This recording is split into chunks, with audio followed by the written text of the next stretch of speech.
গভীর রাত, কিন্তু আমার পিছনে দেখতে পাচ্ছেন দুটি গাড়ি অপেক্ষমান। একটি হচ্ছে কাভার্ড ভ্যান, আর একটি হচ্ছে পুলিশের একটি গাড়ি আমরা দেখতে পাচ্ছি। এই গাড়িগুলোর এখানে রাখার অবস্থানের কারণটা হচ্ছে এই গাড়িটি যখন এই রোড দিয়ে পার হবে, তার পাশাপাশি পুলিশটা কিন্তু তাকে একটি প্রোটোকল দিয়ে এই রাস্তাটা পার করতে সাহায্য করবে। বেশি কথা বাড়াবো না, এই জায়গাটা হচ্ছে কেরানীগঞ্জের কোনাখোলা, দক্ষিণ কেরানীগঞ্জ থানাধীন। গাড়িগুলো স্টার্ট হয়ে গেছে, কিভাবে পুলিশের সাথে এই গাড়িগুলো যায় মূলত আপনাদেরকে সেই বিষয়টাই দেখাবো। এই রাস্তায় অনেক ডাকাতি হয়েছিল, ডাকাতি বন্ধে দক্ষিণ কেরানীগঞ্জ থানার খুব সুন্দর এবং কার্যকরী একটি পদক্ষেপ আজকে আপনাদেরকে একদম সরাসরি দেখাবো, আমাদের সাথে থাকুন। দর্শক, আমরা দেখতে পাচ্ছি যে পুলিশের প্রোটোকলে কিন্তু এই কাভার্ড ভ্যানটিকে যে একটি সরু রাস্তা, এই রাস্তাটি কিন্তু অনেক ডাকাতি হয়, সেই রাস্তাটি কিন্তু পার করানোর জন্যই চেষ্টা করছে।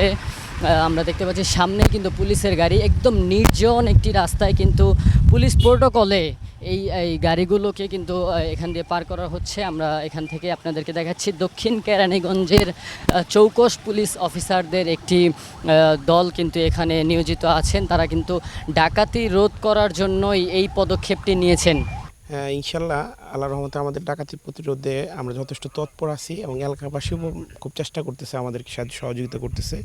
যেমন আমরা রুটগুলো এখানে রাস্তার মোড়গুলোতে রুটটা আমরা আটকে দিই, এমনকি যতগুলো গাড়ি আছে সবগুলো গাড়িকে একসাথে একটা সিরিয়াল করে তারপর আমরা পেট্রোলে আমাদের যে গাড়িটা আছে গাড়িটা দিয়ে আমরা তাদের গন্তব্যস্থানে আমাদের যে ডাকাতির হটস্পটগুলো, এই হটস্পটগুলো যাতে ডাকাতি প্রবণ এলাকাগুলোতে আমরা আস্তে আস্তে করে নিরাপত্তা এবং কি যথেষ্ট সতর্কতার সহিত তাদেরকে বাড়িতে পৌঁছায় দেওয়ার ব্যবস্থা করি। আর সবচেয়ে বড় কথা হলো এলাকাবাসী তারপরে আমাদের তৎপরতার কারণে ইনশাল্লাহ আল্লাহর রহমতে মানুষ নিরাপদভাবে চলে যেতে পারছে।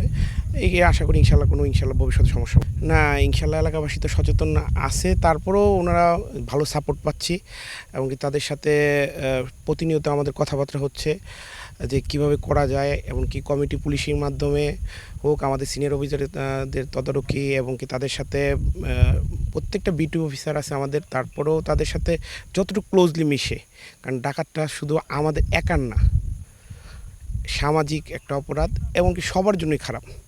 যাতে এই কারা ক্ষতিগ্রস্ত হবে, এলাকার লোক ক্ষতি হবে, বাইরের লোক ক্ষতি হবে, আমরা সবাই সচেতন হওয়ার চেষ্টা করতেছি এবং তার আন্তরিকভাবে যথেষ্ট এই কাজে তৎপর আমাকে সাহায্য করতেছে।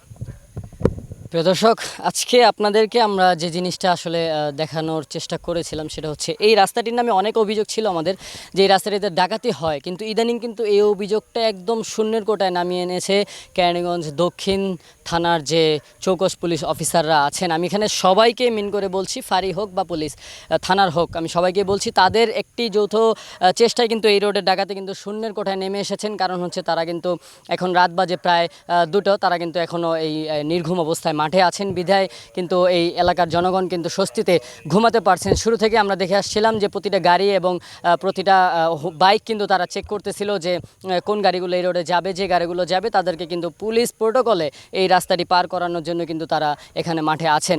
প্রিয় দর্শক, আপনাদের আমার কেরানীগঞ্জের মাধ্যমে এই বার্তাটাই দিয়ে গেলাম যে ডাকাতি প্রতিরোধে জনগণকেও সচেতন হতে হবে, পাশাপাশি পুলিশ তো কাজ করছে নিরলসভাবে।